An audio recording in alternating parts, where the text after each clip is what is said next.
함께 하실 하나님 말씀은 빌립보서 3장 10절 11절 말씀입니다. 빌립보서 3장 10절 11절 말씀 찾으셨으면 제가 받들어 읽겠습니다.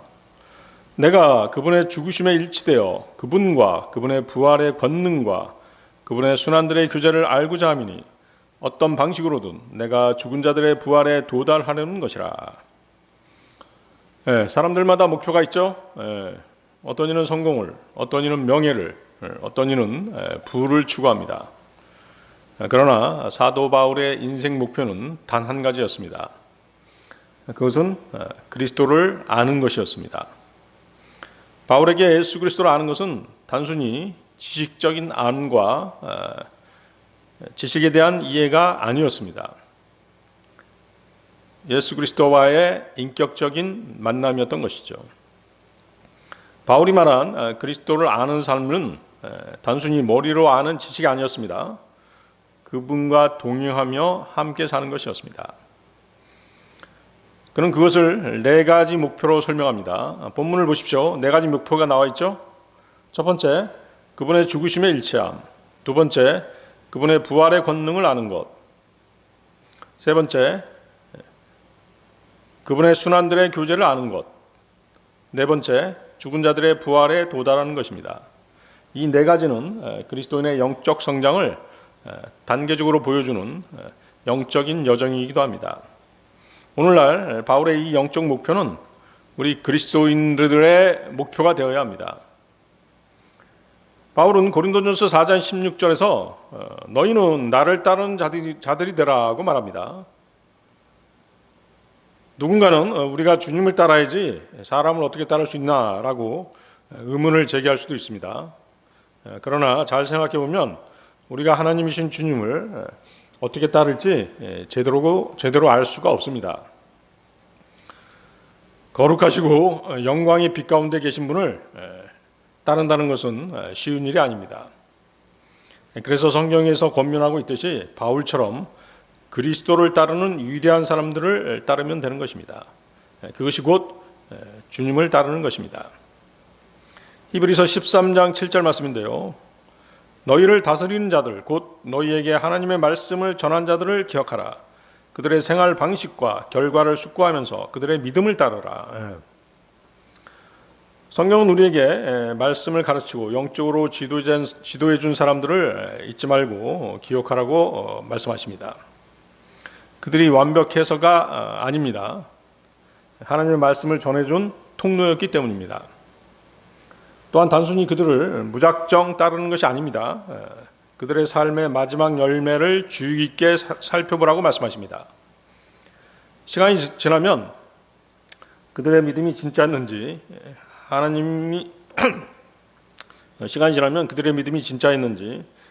하나님께서 그들을 어떻게 인도하셨는지를 우리가 알 수 있기 때문인 것이죠. 처음에는 잘 예수님을 따르다가 나중에 실족해버린 그런 목회자들이 많이 있죠. 하나님께서 세우신 영적 지도자들은 우리를 하나님께 더 가까이 데려가기 위한 믿음의 본보기입니다. 그들이 믿음으로 살았다면 우리도 그렇게 믿음으로 걸으면 되는 것입니다. 어떤 목회자가 웅장한 건물, 많은 성도를 거느린 교회에서 사역하지 않더라도 많은 성도, 웅장한 건물을 가진 교회라면 세상적으로 봤을 때 어때요? 성공한 목회자겠죠? 그렇지 못하더라도 평생 하나님의 말씀만을 붙들고 살았고 가르치고 또 붙잡았다면 그의 삶은 세월이 지나도 변함없이 하나님께 충실한 열매, 충성된 열매로 드러날 것입니다. 우리는 말씀에 끝까지 충성한 그 믿음을 배워야 합니다. 주님께서는 우리가 따르는 본이 되도록 바울과 같은 사람을 보내주신 것입니다. 디모데전서 1장 16절인데요. 하지만 내가 자비를 얻어낸 것은 이런 까닭이니 예수 그리스도께서 먼저 내 안에서 모든 오래 참음을 보여주셔 이후에 그분을 믿고 영원한 생명에 이를 자들에게 모범이 되게 하려 함이라. 모범이 되게 하려 함이라. 바울은 모범을 보여주신 주님을 따랐다고 말합니다. 누군가가 신실하게 주 예수님을 따르면 우리는 그를 본받아서 따를 수 있는 것입니다. 맨 앞에 주 예수님께서 앞장서시죠. 그 뒤에 바울같이 모범적인 그리스도인이 뒤를 따릅니다. 우리 그리스도인들은 바로 그런 모범적인 그리스도인들의 뒤를 따르면 되는 것입니다. 이것이 곧 우리가 주님을 따르는 모습인 것이죠. 우리가 어떤 사람을 따를 때 아무나 따라서는 안 됩니다. 돈 문제, 여자 문제, 무소불위의 종교 권력을 휘두르는 타락한 목사를 따를 수는 없는 것입니다. 우리가 따를 만한 사람의 자격은 오직 신실하고 진실하게 그리스도를 따르는 사람입니다. 오늘 시간에는 우리가 따를 수 있는 가장 모범적인 그리스도인인 바울의 영적 목표를 살펴보는 시간을 갖고자 합니다. 그가 추구하던 영적 목표를 우리도 함께 추구한다면 우리도 주 예수님을 따르는 그리스도인이 될 것입니다. 그리스도인의 영적 목표 첫 번째, 그분의 죽으심에 일치함. 자, 빌립보서 3장 10절 다시 보십시오. 거기 그분의 죽으심에 일치되어라는 표현이 있죠. 자, 예수님과 연합된다라고 하는 것은 단순히 교회를 다니거나 성경을 아는 것만을 의미하지 않습니다. 먼저 예수님을 믿고 구원받아야 됩니다. 그래야지 그분의 지체가 되는 것이죠. 그렇습니다. 그렇게 되면 죄로 끊겼던 하나님과의 관계가 회복되게 됩니다. 그때 영적으로 예수님과 영접하게 되는 것이죠. 이렇게 연결되면 우리는 그분이 하신 일, 즉 그분의 사랑과 그분의 섬김을 실천하는 삶에 참여하게 되는 것입니다. 바울이 그분의 죽으심에 일치된다라고 말할 때 이 말은 예수님과 연합돼서 그분의 삶과 죽음, 고난에 함께하는 것입니다. 다시 말하면 예수님이 사랑과 희생으로 보여주신 길을 우리도 믿음 생활에서 따르고 실천하는 것입니다. 주님의 죽으심에 일치된 삶이란 결과적으로 내 욕심을 내려놓고 예수님처럼 사랑하며 살아가고 또 어려움과 고난 속에서도 하나님의 뜻을 따르는 삶을 의미하는 것입니다. 자, 그분의 죽으심에 일치된다는 의미 정리할 수 있겠죠? 골로새서 3장 5절입니다. 골로새 3장 5절 한번 찾아보십시오. 그러므로 땅 위에 있는 너희의 지체를 죽이라.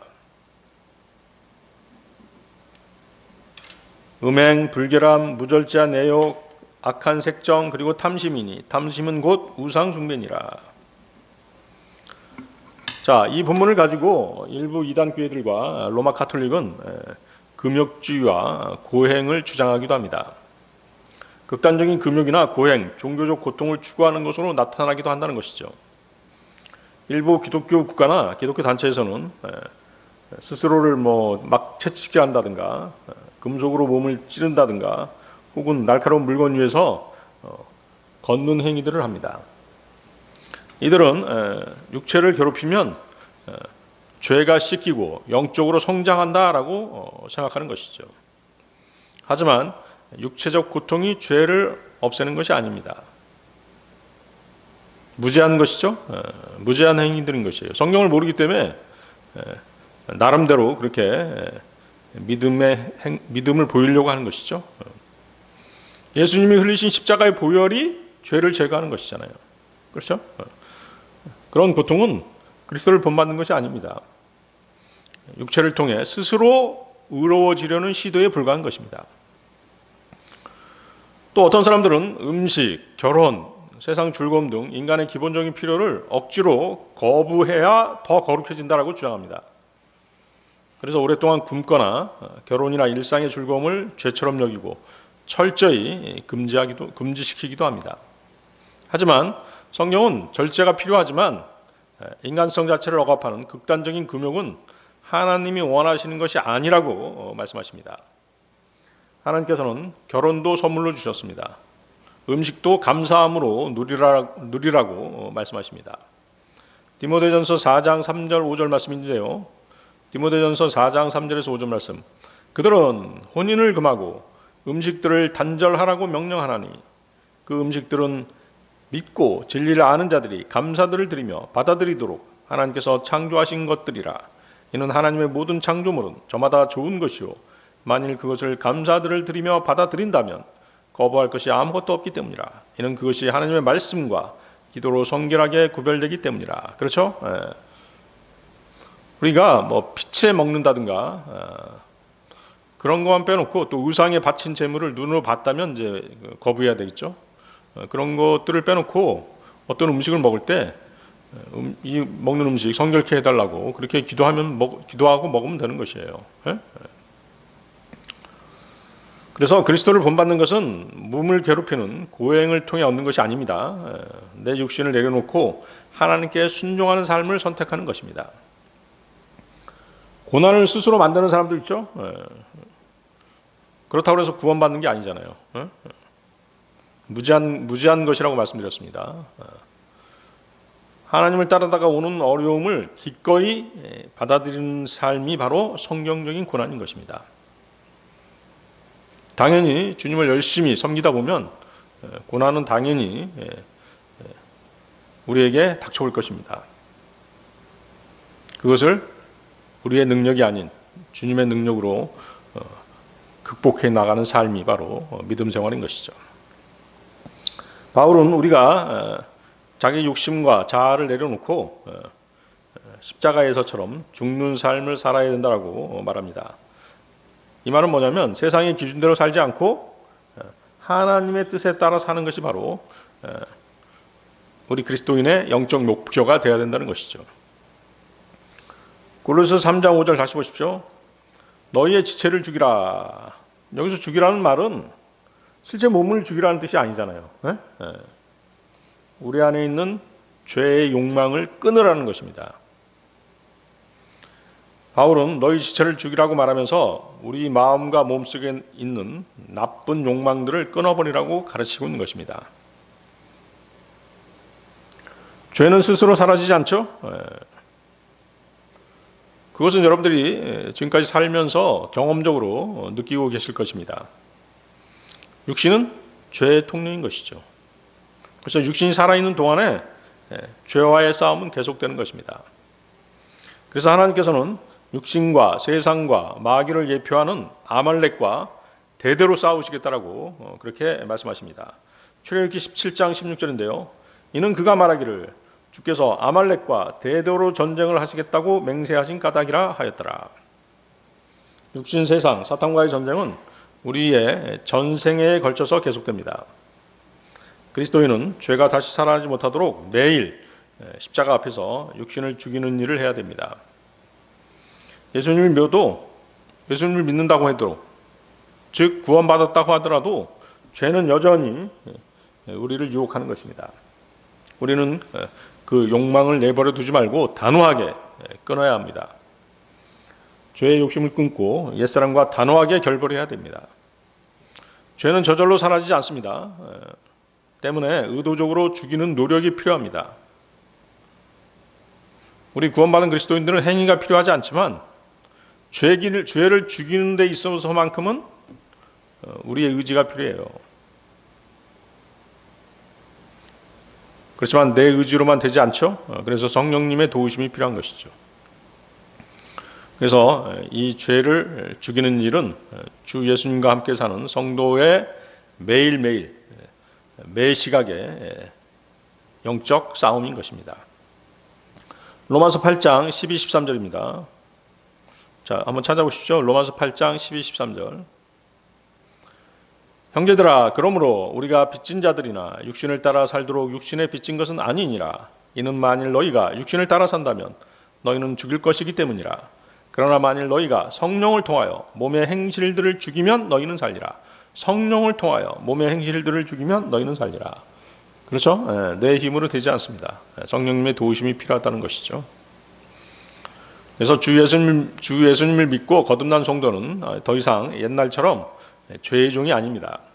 하지만 죄의 유혹은 여전히 우리를 끌어당기는 것입니다.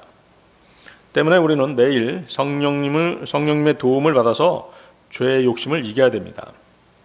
만약 우리가 육신, 즉 자기 욕망만 따르게 되면 결국 영적으로 실족하게 될 것입니다. 하지만 성령님께서 주시는 힘을 의지하면 우리는 잘못된 욕망을 끊고 하나님이 기뻐하시는 길을 선택할 수 있습니다. 이것이 바로 성령을 통하여 몸의 행실들을 죽이면 너희는 살리라는 말씀의 의미입니다. 죄의 욕망이 불끈 쏟아올랐을 때 우리는 바로 기도해야 되겠죠. 이 죄를 물리쳐 주십시오. 이 죄에서 이기게 해주십시오. 그 기도가 반드시 필요한 것이에요. 그랬을 때 성령님께서는 말씀을 생각나게 하시죠. 그래서 그 말씀을 붙들고 우리가 견뎌야 되는 것이죠. 삼손은 육신의 욕망을 따라 살다가 결국 영적으로 무너졌죠. 그렇습니다. 죄의 욕망이 그를 지배했기 때문에 대표적으로 실패한 케이스죠. 반대로 다윗은 죄를 짓기는 했지만 성령님의 책망을 듣고 아주 빠르게 회개했습니다. 죄의 욕망을 다시 억눌렀던 것이죠. 이것이 성령으로 죄를 죽인 모습인 것입니다. 성령님의 능력으로 죄를 죽인 그 사례인 것이죠. 자, 어떤 성도가 화가 날 때마다 물건을 집어던지는 그런 나쁜 습관을 가지고 있었습니다. 하지만 그는 경배 시간을 통해서 이것이 잘못된 행동이라는 것을 깨닫게 되었습니다. 그래서 하나님께 기도하면서 자신의 분노를 다스리기 위해 노력했습니다. 처음에는 잘 되지 않아도 성령님께 도우심을 구하자 자신의 나쁜 습관이 조금씩 고쳐지기 시작했던 것이죠. 이것이 바로 육신의 행동을 죽이고 성령을 따라 사는 삶의 실체 모습인 것입니다. 우리는 더 이상 육신에게 끌려다닐 필요가 없습니다. 성령님께서 우리에게 죄를 이길 힘을 주십니다. 우리가 구하지 않기 때문에 그 힘을 받지 못하는 것이죠. 죄를 죽이지 않으면 죄가 우리를 죽이는 것입니다. 순간의 욕망 때문에 영원한 것들을 우리가 불태워버리잖아요. 그렇죠? 죄의 욕망이 생겼을 때 이길 수 있도록 기도하셔야 됩니다. 성령님의 음성을 따라 사는 것이 참된 성도의 믿음의 자세인 것입니다. 골로새서 3장 5절 다시 보십시오. 거기 탐심은 곧 우상숭배니라는 말씀이 나와 있죠. 탐심이라는 게 뭐예요? 더 갖고 싶다. 내가 원하는 것은 꼭 가져야 되겠다. 그런 욕망이죠. 단순한 어떤 바램이 아니라 내 필요에 의해서 구하는 것이 아니라 하나님보다 그 어떤 것을 더 중요하게 생각하는 마음이 바로 탐심인 것이에요. 그것을 얻기 위해 마음이 완전히 끌려가는 상태를 말하는 것입니다. 탐심은 하나님 대신 내 욕망을 마음의 왕좌에 앉히는 것입니다. 이것이 바로 숨겨진 우상숭배인 것이죠. 즉 우상숭배란 돌이나 나무로 깎아 만든 우상 앞에 절하는 것만이 아니라는 것이죠. 내 마음속에서 하나님보다 더 큰 자리를 찾아오는 것이 있다면 그것이 바로 우상입니다. 탐심은 물질, 성공, 칭찬, 쾌락 같은 것들이 하나님의 자리로 올라오는 순간에 시작되는 것입니다. 사람이 어떤 것을 너무 원하다 보면 그것을 얻기 위해서라면 기쁨도, 어떤 정직함도, 신실함도, 심지어 하나님의 말씀도 내팽개칠 때가 있습니다. 그렇죠? 육신의 욕망이 끌어오를 때 분명히 하나님의 말씀이 생각이 났는데도 불구하고 어때요? 그 말씀 뿌리치잖아요. 그리고 육신의 욕망을 따라가잖아요.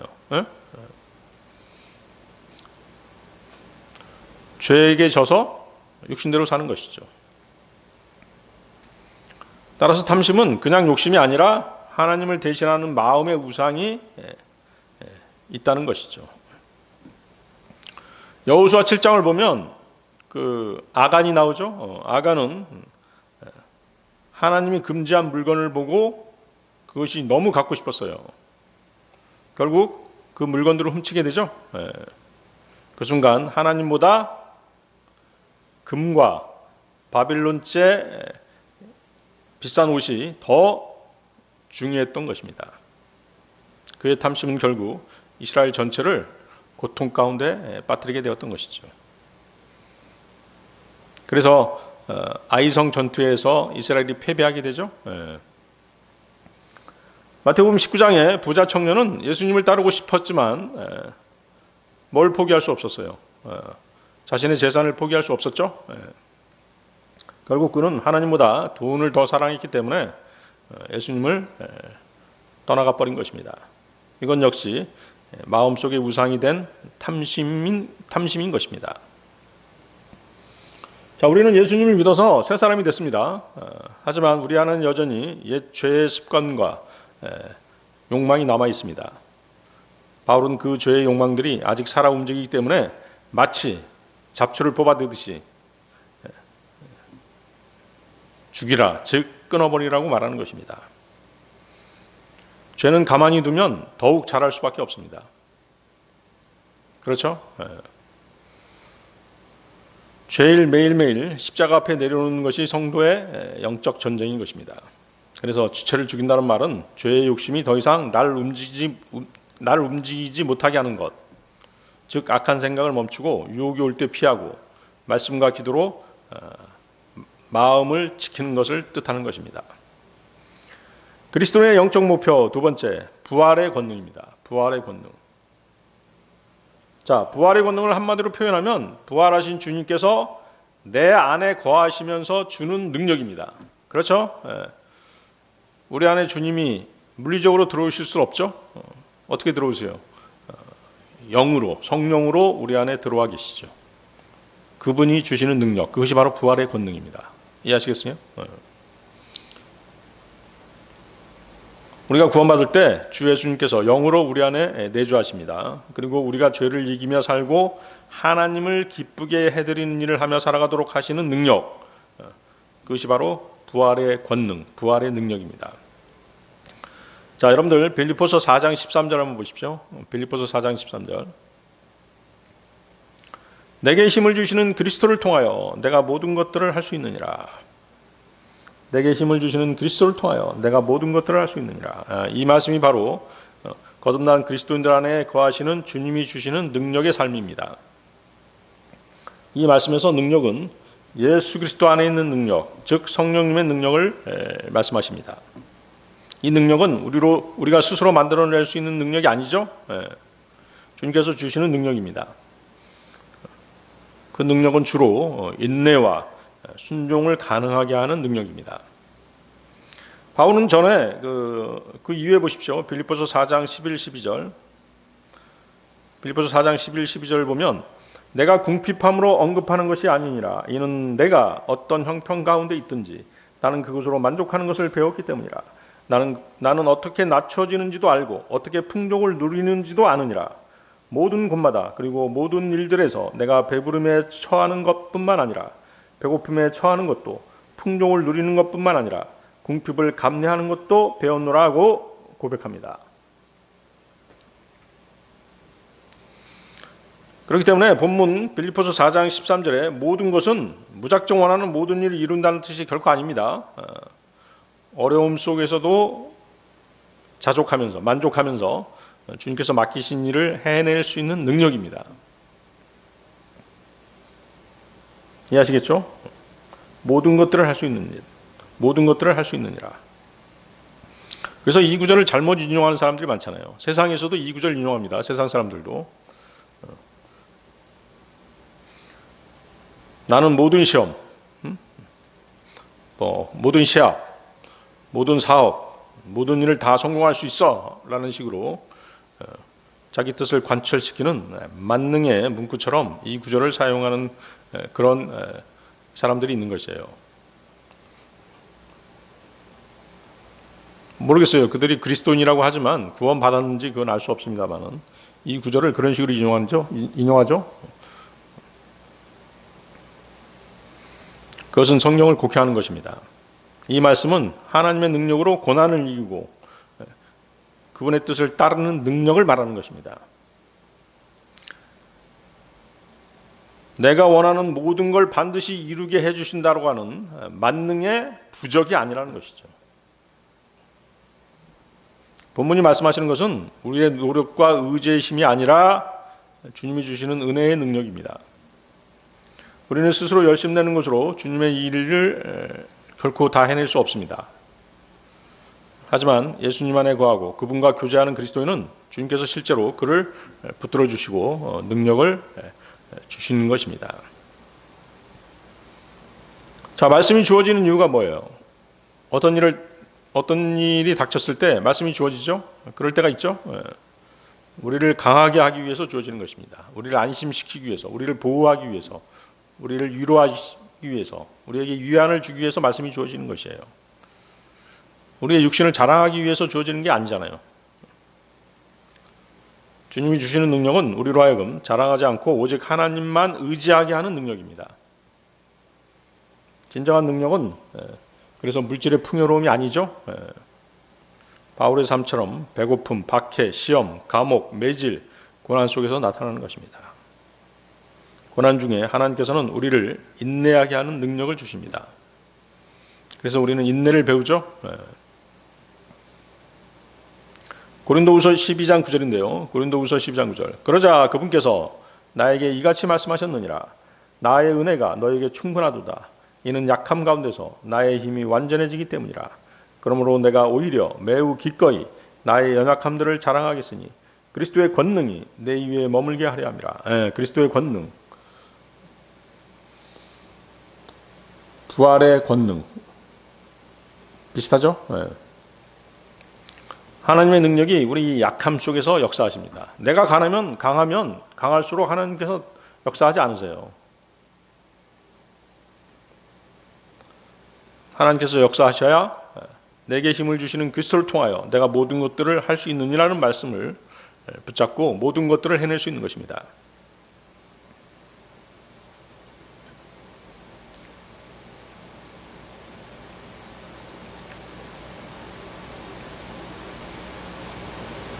그래서 우리는 이 말씀을 무엇을 하든 내가 할 수 있다라고 그렇게 자랑하지 말고 주님이 주신 능력으로 할 수 있다라고 고백해야 되는 것이죠.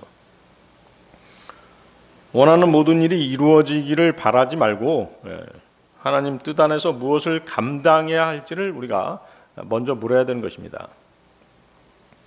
빌립보서 4장 13절은 내 뜻대로 이기는 능력을 약속하는 그런 말씀이 아닙니다. 어떤 상황에서도 주님 안에서 견디고 순종하게 하는 하나님의 능력을 우리에게 주신다는 약속인 것입니다. 부활하셔서 우리 안에 계신 주님의 능력, 즉 부활의 능력은 죽음과 죄, 어려움에서 우리를 일으키시는 하나님의 능력인 것이죠. 바울은 그 힘을 직접 체험했던 것입니다. 그래서 고린도후서 12장 9절처럼 간증할 수 있었던 것이죠. 그래서 그는 그의 믿음 생활 속에서 승리를 경험했던 것입니다. 로마서 8장 11절도 보십시오. 로마서 8장 11절.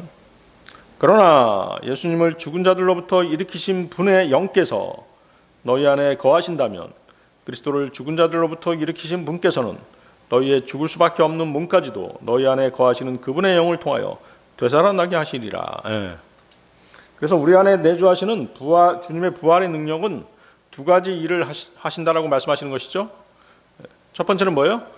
지금의 삶에서 죄와 육신의 약함을 이겨내도록 돕는 능력입니다.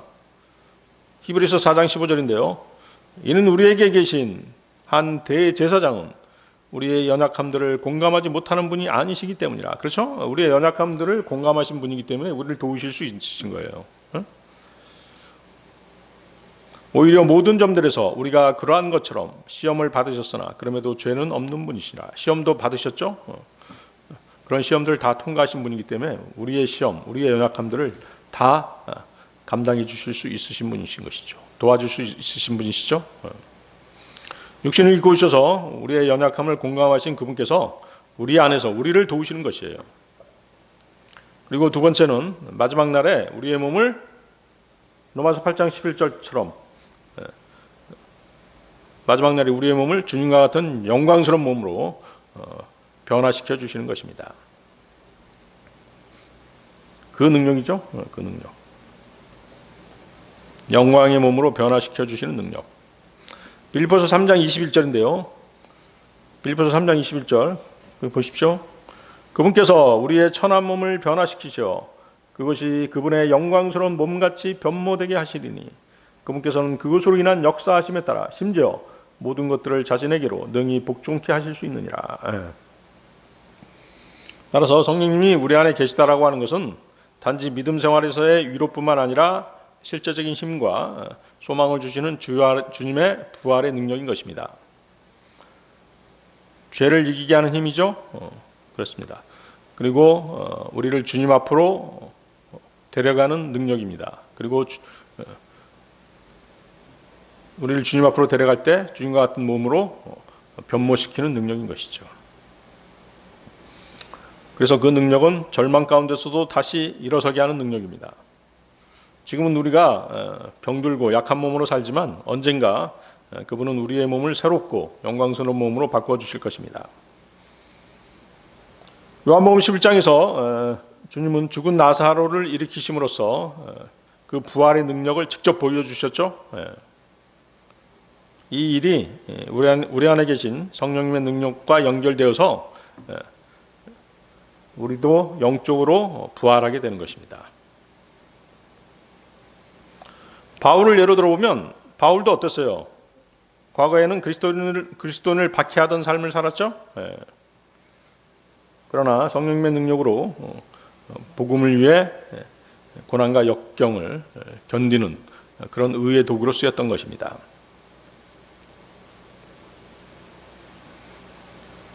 바울 안에 역사하신 주님의 능력이 그를 바꾸셨던 것이죠.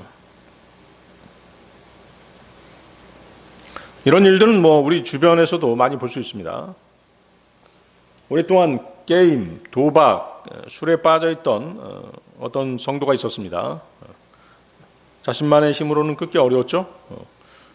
하지만 기도와 지역교회의 중보, 말씀을 통해서 성령님의 도움을 받으면서 조금씩 회복되어 갔던 것입니다.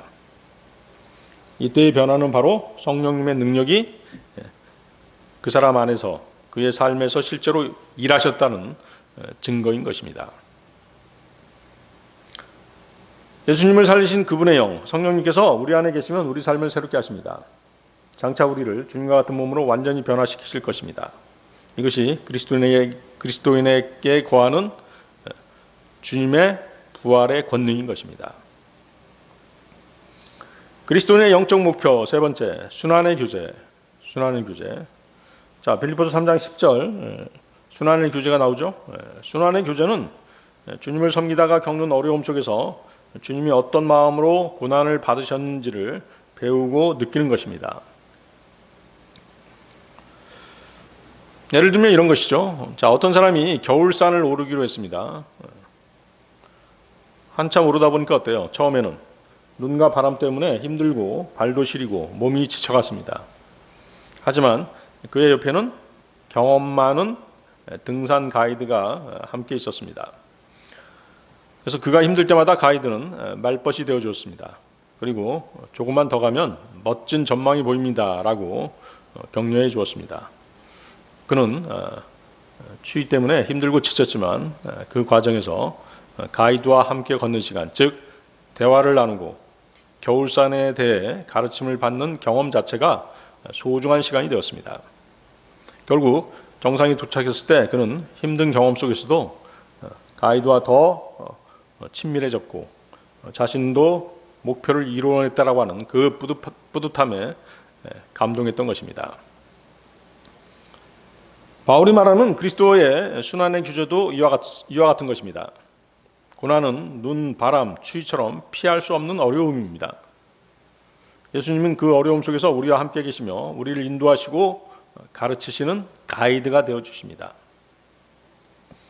그래서 고난이 단순한 고통이 아니라 예수님과 더 깊이 연결되는 실제적인 경험이 되는 것이죠. 즉 고난 속에서 예수님과 함께 걷고 배우고 믿음이 성장하는 시간이 바로 그리스도와의 교제의 시간인 것입니다. 자, 여러분들 고린도후서 1장 5절 찾으십시오. 고린도후서 1장 5절.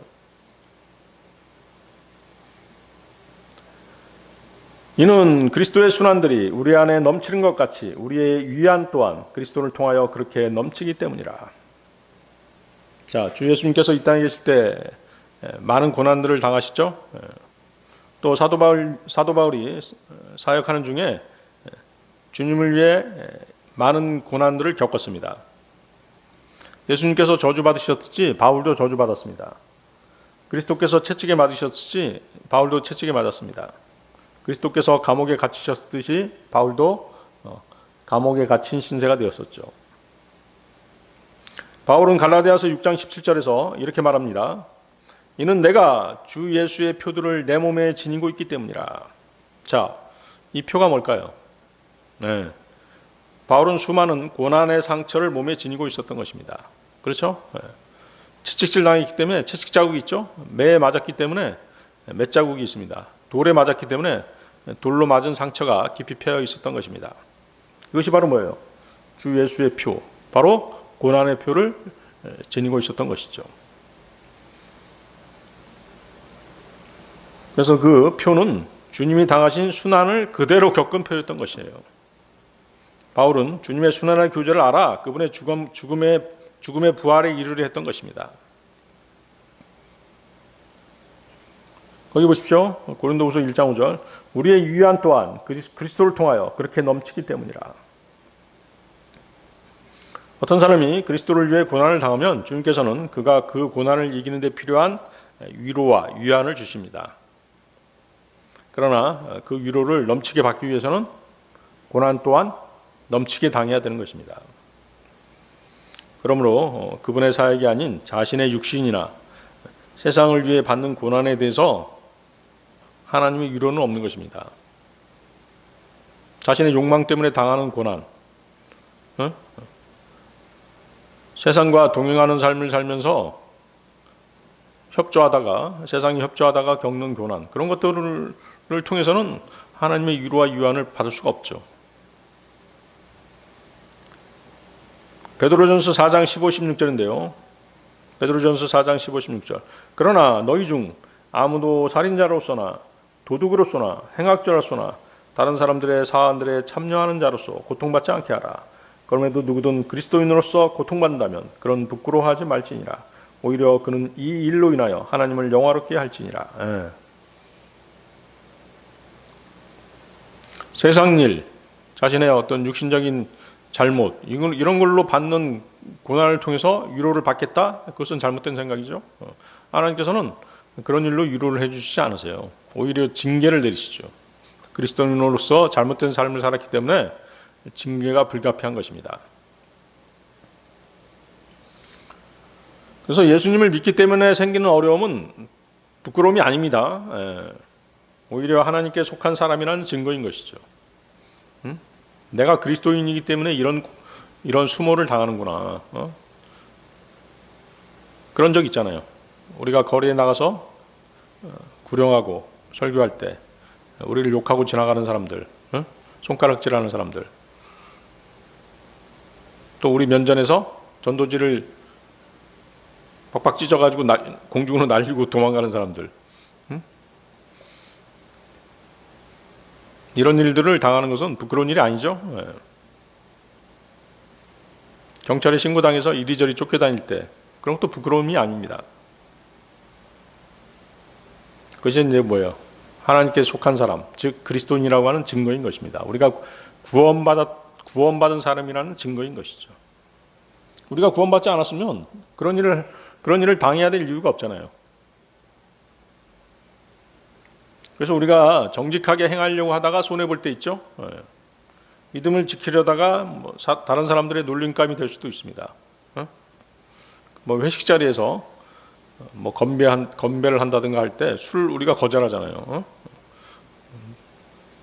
어떤 유흥음식점이라든가 이런 데 가는 거 우리가 거절하잖아요. 그럼 세상 사람들은 우리를 놀릴 수 있어요.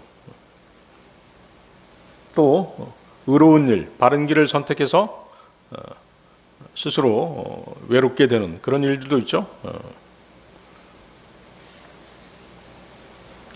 그래서 이런 고난들은 하나님이 우리를 버리셨다는 증거가 아니죠. 오히려 하나님이 우리를 그의 자녀로 인정하신다라고 하는 증표인 것입니다. 그러므로 그리스도인은 고난 속에서도 당황하거나 부끄러울 필요가 없습니다. 오히려 그 고난을 통해서 우리가 누구에게 속해 있는지가 드러나는 것입니다. 우리는 그 고난의 순간에 하나님께 영광을 돌릴 수 있는 것이죠. 예수님을 따르기 때문에 겪는 어려움은 결코 부끄러운 것이 아닙니다. 내가 하나님 편에 서 있다는 증거입니다.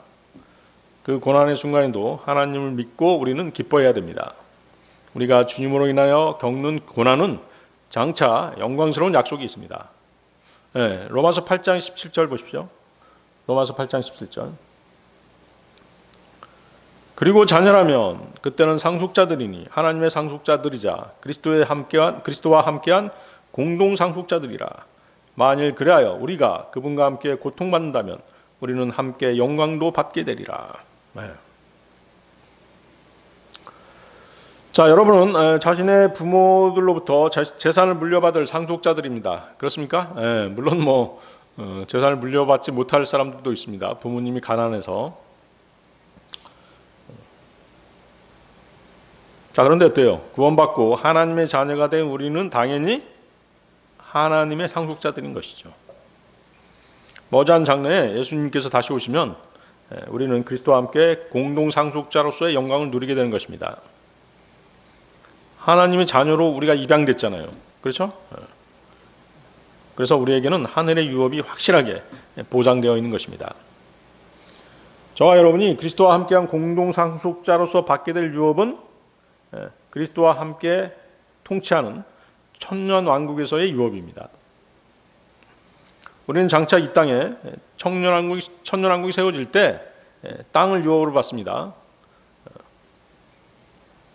그리스도와 함께 공동 상속자로서 통치하게 됩니다. 공동 통치자가 되는 것이죠. 그렇기 때문에 그분이 오시기 전에 지금 이 땅에서 그분께서 당하셨던 고난을 우리도 함께 받는 것은 당연한 것입니다. 우리가 그리스도와 함께 공동 상속자가 되는 것은 조건적입니다. 그 조건은 뭐다? 그리스도와 함께 고난도 함께 하는 것입니다. No pain, no crown. 고난이 없으면 면류관도 없는 것이에요. 왕관도 없는 것이에요. 디모데후서 2장 12절인데요. 만일 우리가 고통을 견딘다면 우리 역시 그분과 함께 통치하리라. 만일 우리가 그분을 부인한다면 그분 역시 우리를 부인하시리라. 디모데후서 2장 12절 보십시오. 만일 우리가 고통을 견딘다면 우리 역시 그분과 함께 통치하리라. 조건적이죠? 만일 우리가 그분을 부인한다면 그분 역시 우리를 부인하시리라. 우리가 고통을 견딘다면, 자, 이 말은 우리가 고난을 당한다면 이 뜻이죠. 우리가 그분을 부인한다면 이건 뭐예요? 우리가 그리스도와 함께 고난당하는 것을 거부한다면 이런 뜻이죠.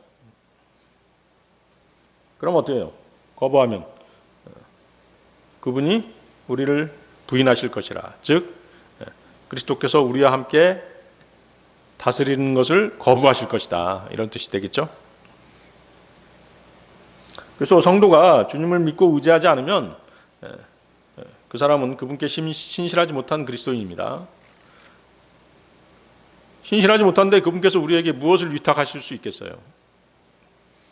예를 들어서 우리가 믿음 때문에 감옥에 갇히게 됐다라고 한번 생각해 보세요. 믿음을 부인하면 감옥에 들어가지 않죠. 그렇지만 어때요? 믿음을 저버리고 고난당하기를 피하면 결국 뭐예요? 그분을 부인하는 것이 되는 것이죠. 그런 우리를 주님께서 어떻게 신뢰하시겠냐는 것이죠. 또 공동상속자로서 함께 다스리는 공동 통치자로 삼아줄 수 있겠느냐는 것이죠. 자, 구원받아서 하나님의 자녀가 됐기 때문에 양자가 된 우리의 법적 신분은 폐기될 수 없습니다. 파기될 수 없죠. 하지만 그리스도와 공동 상속자로서 받게 될 유업은 가만히 앉아서 받는 게 아니라는 것이죠. 그리스도와 함께한 공동 상속자로서 우리가 받게 될 유업이나 그리스도와 함께 다스리게 될 공동 통치권은 우리가 지금 어떻게 하느냐 거기에 달려 있는 것이에요. 여러분이 그리스도의 고난에 동참하는 것은 그분과 공동 상속자로서 천년왕국에서 유업을 받고 공동 통치자로서 그분과 함께 다스릴 수 있는 유일한 방법인 것입니다. 그래서 그리스도인이 예수님과 함께 고난당하는 것이 곧 그리스도를 섬기는 것입니다. 예수님의 고난에 참여하는 것이 그리스도를 섬기는 것이에요. 그리고 그리스도를 섬기는 것은 유업이라고 하는 그 상을 타기 위한 것이죠. 결국 그리스도인이 고난을 당하는 것은 상을 타기 위한 과정인 것입니다. 초기 기독교 스미르나 교회의 감독이었던 폴리카본 로마 제국의 박해로 체포되었습니다. 스미르나 교회, 서머나 교회 아시죠? 로마는 그에게 그리스도를 부인하면 살려주겠다라고 이렇게 제안을 했어요. 그러자 폴리카본이 이렇게 말했습니다. 내 주께서 86년 동안 나를 버리지 않으셨는데 내가 어찌 그분을 부인하겠습니까? 결국 그는 화형대에 서게 됩니다. 그 화형대에서 그 불길 가운데서 찬송하는 가운데 죽음을 맞이했던 것이죠. 그에게 고난과 죽음은 패배가 아니라 그리스도와 함께하는 영광의 자리였던 것입니다. 자, 그리스도인의 영적 목표 마지막 네 번째, 죽은 자들의 부활에 도달함. 죽은 자들의 부활에 도달함. 빌립보서 3장 11절 다시 보십시오. 어떤 방식으로든 내가 죽은 자들의 부활에 도달하는 것이라. 자, 이것은 구원받으려고 노력한다는 뜻이 아니잖아요. 이미 구원받은 그리스도인이 주 예수님과 같은 영광의 부활에 참여하고 싶어하는 거룩한 열망인 것이죠. 부활에 도달하는 것이라. 바울이 자신이 부활하고 주님의 영광에 참여한다는 것을 몰라서 이렇게 얘기한 게 아니에요. 그 열망을 표출한 것이죠. 표현한 것이에요.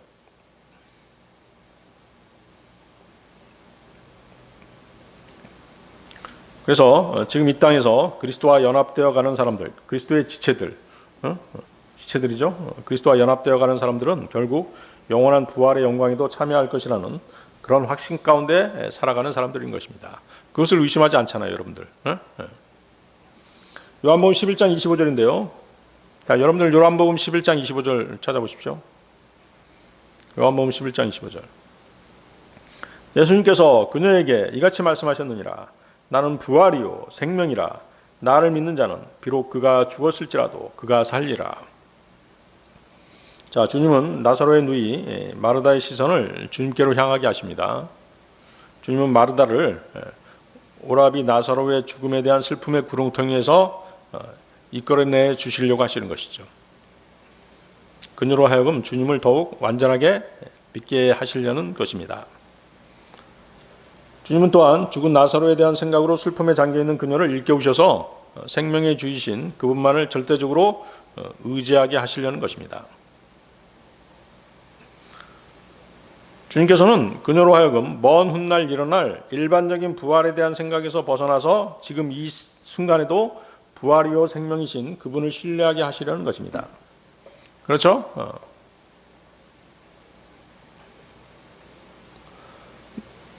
너희 오라비 나사로가 살 것이다. 이렇게 얘기하니까 어땠어요? 마르다는 마지막 날에 부활할 것입니다. 이렇게 얘기하죠. 그녀가 알고 있는 것은 이제 일반적인 부활만 알고 있었던 것이죠. 나는 부활이요 생명이라. 주님께서는 여기서 나사로의 누이 마르다에게 모든 능력이 주님 안에 있음을 알게 하시는 것입니다. 생명을 주시고 죽은 자를 살리시는 그 능력이 누구에게 있다? 주님 안에 있다는 것을 알게 하시려는 것입니다. 마르다는 곧 나사로의 부활로 주님의 능력이 나타나는 것을 목격하게 될 것입니다. 자, 그런데 여러분들이 알아야 될 게 있는데요. 그리스도께서는 우리에게 생명에 앞서서 부활이 먼저 되십니다. 세상 모든 죄인은 죄와 허물 가운데 죽어 있죠. 즉 죽음의 무덤 속에 하나님과 떨어져 죽어 있습니다. 구원받지 못한 죄인들은 하나님과의 관계가 단절되어 있는 상태잖아요. 그 상태가 죽어 있는 상태이거든요. 그 죽은 자에게 가장 필요한 것은 그의 그 사망의 장소에서 옮겨지는 것이죠. 그리고 그 일은 그 사람이 거듭날 때 일어나는 것이에요.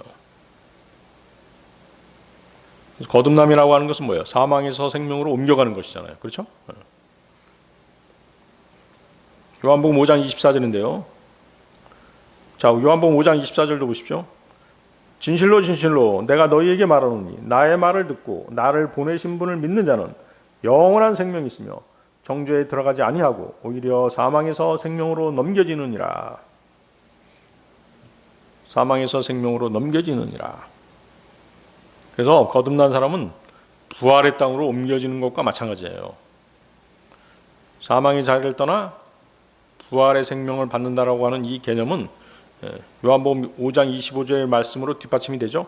요한복음 5장 25절도 보십시오. 그 밑에 바로 진실로 진실로 내가 너희에게 이르노니 그 시각이 오나니 지금이라 곧 죽은 자들이 하나님의 아들의 목소리를 들을 때라. 그런즉 듣는 자들은 살리라.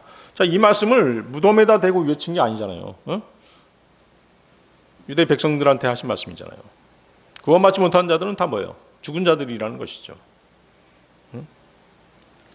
하나님의 아들의 목소리를 들을 때 듣는 자들은 살리라.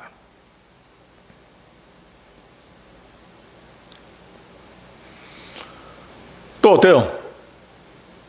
실제적으로 죽은 사람들도 있죠. 또 실제적으로 죽은 사람들도 주님을 믿고 죽었다라고 한다면, 구원받고 죽었다라고 한다면 주님은 그들의 부활의 능력이 되시죠. 구약시대 성도들은 지금 모두 무덤 속에 잠들어 있습니다. 부활이요 생명이신 주님이 세상에 오셨을 때 그분을 직접 볼 수 없었죠. 그렇죠? 그래서 그들은 장차 다시 살아날 때 곧 부활의 능력 안에서 그리스도를 다시 뵙게 될 것입니다. 그때 그리스도를 알게 되는 것이죠. 그렇지만 그 예수님 당시 땅 위에 살고 있던 성도들은 그분이 육체를 입고 오신 하나님이심을 눈으로 봤습니다. 그렇죠? 주님께서 십자가에 죽으신 후에 또 다시 살아나셨을 때 그때 비로소 그분이 참된 생명의 근원이심을 깨닫게 되었던 것이죠. 주님은 부활하신 후 제자들 앞에 나타나셨어요. 그리고 숨을 내쉬면서 뭐라고 말씀하셨어요? 성령을 받으라고 말씀하시죠. 생명을 주시는 분으로서 그분의 사역을 분명히 드러내셨던 것이죠. 요한복음 20장 22절이 바로 그 말씀입니다. 요한복음 20장 22절. 그리고 그분께서 이것을 말씀하신 후에 친히 그들에게 숨을 내쉬셨으며 그들에게 이같이 말씀하시니라. 너희는 성령을 받으라. 자, 부활 후에 주님의 부활 후 사건이죠. 그래서 이처럼 그 예언적 그 순서에서도 먼저 부활이 나타나고 그 다음에 생명이 주어지는 것입니다. 장차 주님께서 공중에 재림하실 때 그분의 백성은 두 무리로 나누게 됩니다. 하나는 무덤에서 잠들고 있는 자들이고 다른 하나는 지상에 살아있는 사람들이죠. 잠든 성도들은 다시 살아나야 되죠. 그래서 주님은 그들에게 뭐가 되세요? 부활이 되시죠. 부활의 능력이 되시죠. 살아있는 성도들은 죽음을 보지 않고 변화돼야 되죠. 그렇기 때문에 주님은 그들에게 뭐가 되세요? 생명이 되시는 것이죠. 이해하시겠어요? 죽은 자들에게는 부활의 능력, 살아있는 자들에게는 생명. 그렇기 때문에 주님의 재림 순간에 어떤 무리에게서 주님은 부활로 나타나시고 어떤 무리에게는 생명으로 나타나시는 것입니다. 그래서 모든 성도를 동일한 영광으로 이끄시는 것이죠.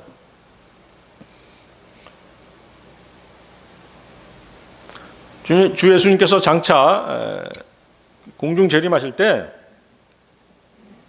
그분의 백성은 그래서 두 개의 큰 무리로 나누게 되는 것입니다. 한 무리는 무덤 속에 잠들어 있는 자들입니다. 다른 무리는 지상에 살아있는 자들이죠. 잠들어 있는 성도들이 뭐가 필요해요? 부활이 필요하죠. 살아있는 성도들은 변화가 돼야 되죠.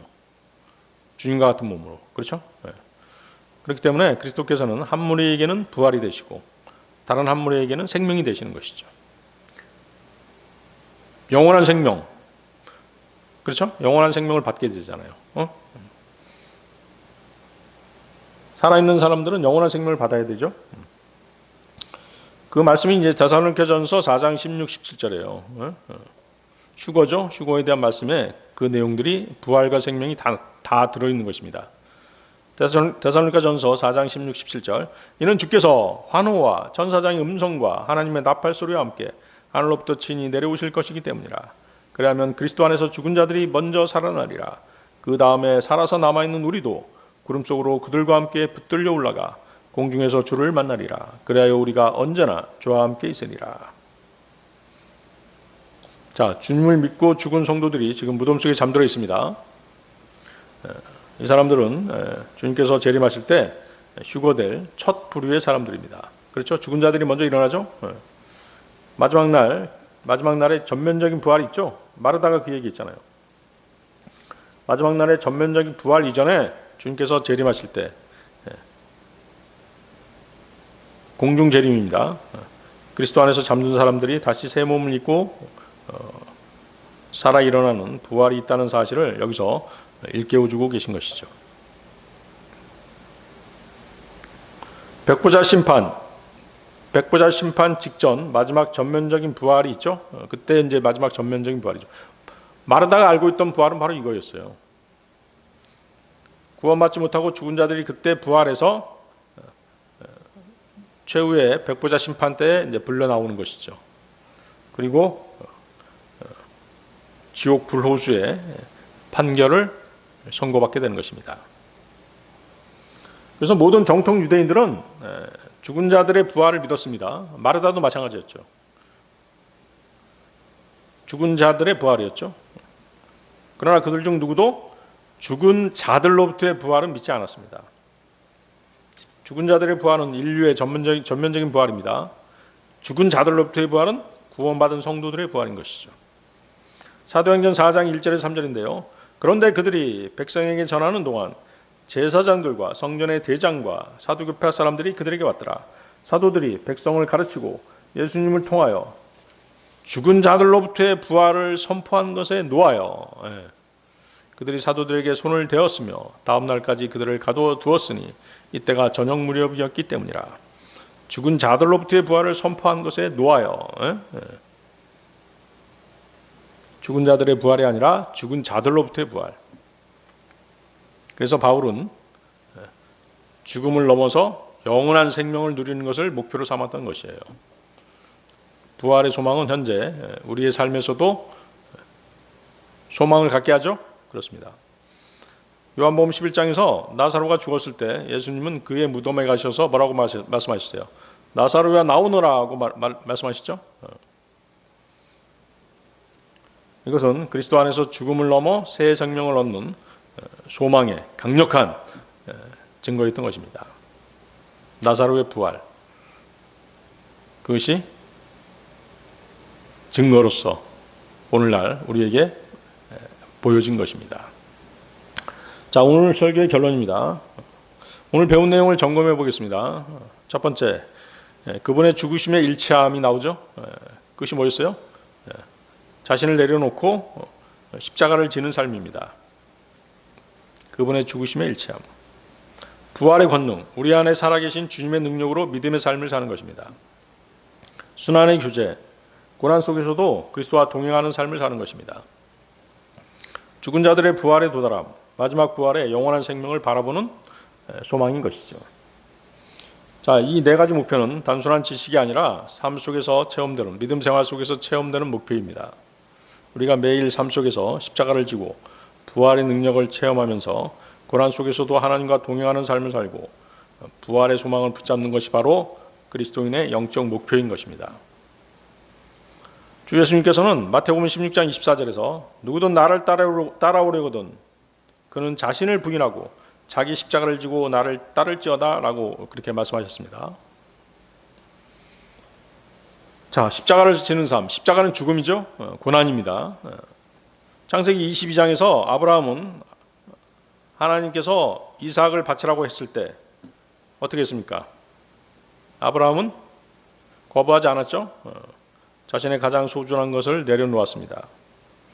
이것은 자신의 뜻을 내려놓고 하나님의 뜻에 순종한 십자가를 지는 삶이었던 것입니다. 십자가를 지는 삶은 자신을 내려놓는 삶입니다. 대신 주님의 십자가, 즉 주님의 고난과 죽음의 삶을 따르는 것입니다. 미국의 젊은 선교사 짐 엘리엇이라는 사람이 있었습니다. 그는 에콰도르로 이제 파송을 받았어요. 에콰도르의 아우카족에게 복음을 전하게 되었죠. 그러다가 29세의 젊은 나이에 순교하게 되었습니다. 그의 일기에는 이런 글이 적혀 있었습니다. 영원한 것을 얻기 위해 눈에 보이는 것을 버리는 자는 결코 어리석은 자가 아니다. 그는 부활의 능력을 믿었기 때문에 죽음을 두려워하지 않았던 것입니다. 그의 흘린 피는 헛되지 않았습니다. 결국 그가 죽은 후 아우카족은 복음을 받아들였던 것입니다. 이것이 부활의 능력의 열매인 것입니다. 죽음 속에서도 생명을 낳는 능력, 그것이 부활의 능력인 것이죠. 네, 다 같이 기도하시겠습니다.